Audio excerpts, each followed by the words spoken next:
Welcome back to my channel. నా మీ ప్రతిలిపి. ఈరోజు మనం చెప్పుకోబోతున్న మహాలక్ష్మి పార్ట్ 16. ఆనందంగా ఉన్న మహా వైపు చూసి కాంచన, ఏంటి ఇప్పుడు నీకు సంతోషమేనా అని కొంటిగా అడుగుతుంది. అవునన్నట్లు తలొప్పుతున్న మహా, సరే అయితే నీకు నేను హెల్ప్ చేస్తాను డ్రెస్సెస్ సెలెక్షన్ చేసుకోవడానికి. సరే పిన్ని అని అంటుంది మహా చాలా ఆనందంగా.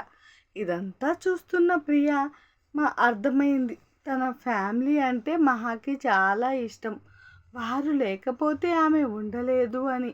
అక్కడ ఉన్న ప్రేమ్ సేల్స్ మెన్ మంచి చీరలు చూపించమని అంటుంది ప్రియ.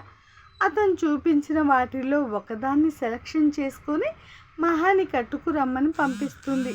మహాకి చీర కట్టుకోవడం అంటే చాలా ఇష్టం, తను చాలా బాగా కట్టుకుంటుంది. అప్పుడే అక్కడికి వచ్చిన ప్రేమ్ సూర్య వైపు వింతగా చూస్తాడు. ఏంట్రా ఇక్కడ కూర్చుని మొబైల్ చూసుకుంటున్నావు, షాపింగ్ చేయలేదా? నాన్నగారు ఎక్కడున్నారు అని అడుగుతాడు సూర్యాని ప్రేమ్. అరుగో అక్కడున్నారు అంటూ గాయత్రి రాకేష్ వర్మ కూర్చున్న వైపు చూపిస్తాడు. ప్రేమ్ తల్లి దగ్గరికి వెళ్తాడు. కొడుకుని చూసిన గాయత్రి, ఇంత లేటుగానా రావడం? మీ నాన్నగారు చాలా కోపంగా ఉన్నారు నీ మీద అని అంటుంది. రాకేష్ వర్మ ఎవరితోనో మాట్లాడుతున్నాడు, అతను ఇదేది పట్టించుకోలేదు. సరే నువ్వు ప్రియా దగ్గరికి వెళ్ళు, నువ్వు ఎప్పుడో వచ్చేసావని నేను మీ నాన్నగారితో చెప్తాను అంటూ కొడుకుని అక్కడి నుంచి వీలైనంత తొందరగా పంపించేసింది. ప్రేమ్ సూర్య దగ్గరికి వెళ్ళి కూర్చుంటాడు. ఏంట్రా ఇక్కడ కూర్చున్నావు, సెలక్షన్ చేసుకో. నాకు మూడ్ లేదు సూర్య అంటాడు ప్రేమ్. రే పిచ్చి, మూడ్ లేకపోవడం ఏంటి?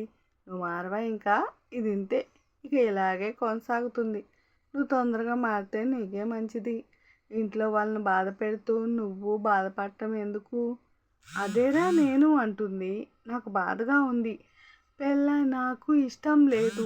నువ్వు నీ మొండి పట్టుదల వదలవారా?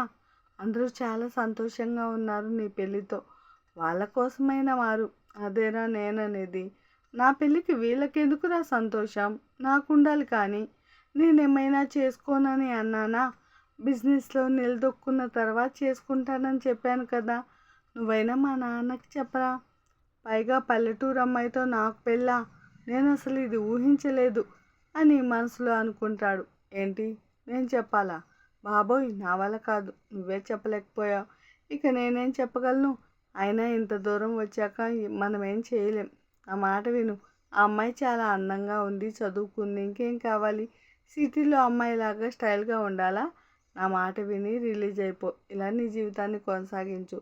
సూర్య మాటలకి ప్రేమ్ మౌనంగా కూర్చున్నాడు. ప్రేమ్ని చూసిన ప్రియ ప్రేమ్ దగ్గరికి వెళ్తుంది. అన్నయ్య ఎక్కడికి వెళ్ళావు? ఇంత లేటుగానే వచ్చేది? డాడీ చాలా కోపడ్డాడు నీ మీద, నీకోసం నేను డ్రెస్సెస్ సెలెక్ట్ చేస్తాను అని అంటుంది. సరే పద అంటూ లేస్తాడు. అప్పుడే రూమ్లో నుంచి బయటకు వస్తుంది మహా. చిలకపచ్చ చీర కట్టుకొని చాలా అందంగా ఉంది. అందరూ ఆమె వైపే చూస్తూ సినిమాలో హీరోయిన్ ఎంత అందంగా ఉందో అలాగే ఉంది. ఇక రామ్ అయితే మహా వైపే చూస్తూ నిలబడిపోయాడు. నోట్లోకి ఈగలు పోతాయిరా, నోరు మూసుకో అంటాడు చిన్నగా చెవి దగ్గరికి వచ్చి సూర్య. దాంతో నోరు మూసుకుంటాడు. ఇష్టం లేదంటావు, అలా నోరు తెరుచుకొని మరీ చూస్తూ ఉండిపోతావు ఏంట్రా? నువ్వైతే నాకు అర్థం కావు. ఈ మధ్య నువ్వు చాలా మారిపోయావు. రామ్ మహా వైపు చూస్తూ ముందుకు నడుస్తాడు. రే సూర్య, వాతవ్గాడు ఇంకా రాలేదేంటి అని అంటాడు ప్రేమ్. అచ్చుడు మాటల్లోనే వస్తున్నాడు మన లవ్ కుమార్ అంటూ వాతవ్ వైపు చూపిస్తాడు సూర్య. నేరుగా వాతవ్ ప్రేమ్ దగ్గరికి వెళ్తాడు. ఏంట్రా మీ షాపింగ్ అయిపోయిందా? ఏంటి అయిపోయేది, అయ్యగారు ఇప్పుడే వచ్చారు, ఇంకా మొదలు కూడా పెట్టలేదు. అవునా, నువ్వు అంటుంది. ఏంటి నాకు అర్థం కావట్లేదు, ప్రేమ్ ఎప్పుడో బయలుదేరిపోయాడు కదా. ప్రేమ్ సూర్య ఏంటి అలా అంటున్నాడు? నువ్వెప్పుడో వచ్చావని, ఇప్పటిదాకా ఎక్కడికి వెళ్ళావు అంటాడు కన్ను కొట్టి వాతవ్. రే విలన్లు ఎక్కడి నుంచో రారా, మన పక్కనే ఉంటారంట. నీ దర్శనం మీరిద్దరి, ఏదో చిన్న పని ఉంటే చూసుకుని వచ్చే దానికి ఇంత రాద్ధాంతం. సరే సరే మీరు ఉండండి, నేను మహాని పరిచయం చేసుకుంటాను అంటూ ప్రియ దగ్గరికి వెళ్తాడు వాతవ్. మహా, ప్రియ ఎలా ఉన్నావు? ఆయన్ని బాగా ఇబ్బంది పెడుతున్నావా? వాతవ్ నువ్వెలా ఉన్నావు? ఇదిగో ఇలా ఉన్నా అంటూ తన వైపు చూపిస్తాడు. సరే వారితో నేను బాగా ఇబ్బంది పెడుతున్నానని మా వారు చెప్పారా? ఆ మాటలు వింటున్న సూర్య, వామ్మో వీడేదో నన్ను ఇరికించే పనిలో ఉన్నాడు అంటూ వార్తవ దగ్గరికి వెళ్తాడు. అలాంటిది ఏమీ లేదు ప్రియా, నువ్వు నాకు మహాను పరిచయం చేయవా అని అంటాడు. అవును కదా, నువ్వు ఇంతవరకు మహాని చూడలేదు కదా, అదిగో తనే మహా అంటూ దూరంగా నిలబడ్డ మహాని చూపిస్తుంది. చీర చాలా అందంగా కట్టుకుని మహా నడుచుకుంటూ ప్రియా దగ్గరికి వస్తుంది.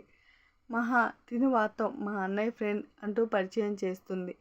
మహాకి వార్తవ్ సెకండ్ ఇవ్వబోతాడు, కానీ మహా మాత్రం నమస్కారం పెడుతుంది. వావ్ సూపర్, మీరు చాలా అందంగా ఉన్నారండి అంటాడు వార్తవ్. మీ ఊరంటే మీకు చాలా ఇష్టం కదా అంటాడు. దాంతో మహా సంతోషంగా, అవునండి, మీకెలా తెలుసు? మీ మొహంలో స్పష్టంగా కనబడుతుందండి. అవునా, మీరు చాలా మంచివారిలా ఉన్నారు. మా ఊరు నాకన్నా చాలా అందంగా ఉంటుందండి. సరే అయితే మీరు నన్ను ఒకసారి మీ ఊరికి తీసుకెళ్ళాలి, సరేనా అంటాడు వార్తవ్. దాంతో మహా సంతోషంగా అలాగే అంటుంది. మహా పిన్ని బాబాయిని కూడా పరిచయం చేస్తుంది వార్తవ్కి. వీడికి అమ్మాయిల్ని ఎలా ఇంప్రెస్ చేయాలో చాలా బాగా తెలుసు, మనం వీడిలా ఎప్పుడూ మారలే అంటాడు సూర్య. ప్రేమ్, నేను కూడా పొడిగేవాడిని ఆమె నా భార్య కాకపోయి ఉంటే అంటూ మనసులో అనుకుంటాడు ప్రేమ్. అలా 5 గంటలు షాపింగ్ మాల్లోనే గడిచిపోయింది. రాకేష్ వర్మ గాయత్రి వాళ్ళ ఇంటికి చేరేసరికి రాత్రి 12 అయింది. అందరూ నీరసంగా ఎవరి గదుల్లోకి వాళ్ళు వెళ్ళిపోయారు. ప్రేమ్ చాలా అలసిపోయాడు, ఆఫీస్ వర్క్ ఎక్కువగా ఉండడంతో, అలాగే షాపింగ్ మాల్కి వెళ్ళడంతో. ఫ్రెష్ అయ్యి బెడ్ మీద పడుకొని కళ్ళు మూసుకున్న ప్రేమ్ కళ్ళు ముందు చీర కట్టుకున్న మహా ప్రత్యక్షమైంది. వెంటనే పైకి లేచి కూర్చొని, ఇదేంటి, ఇది నా కల్లోకి వచ్చింది అని అనుకుంటూ అలా బాల్కనీలోకి వెళ్తాడు. అక్కడ ఎవరో నిలబడ్డట్టు అనిపించి, ఎవరక్కడ అంటాడు ప్రేమ్. ఇంకా ఉందండి. ఈ స్టోరీ మీకు నచ్చినట్లయితే లైక్ చేసి కామెంట్ చేయండి. అలాగే కొత్తగా నా ఛానల్ని ఎవరైనా చూస్తున్నట్లయితే తప్పకుండా సబ్స్క్రైబ్ చేసుకోవడం మాత్రం మర్చిపోకండి. Thank you for watching my dear friends.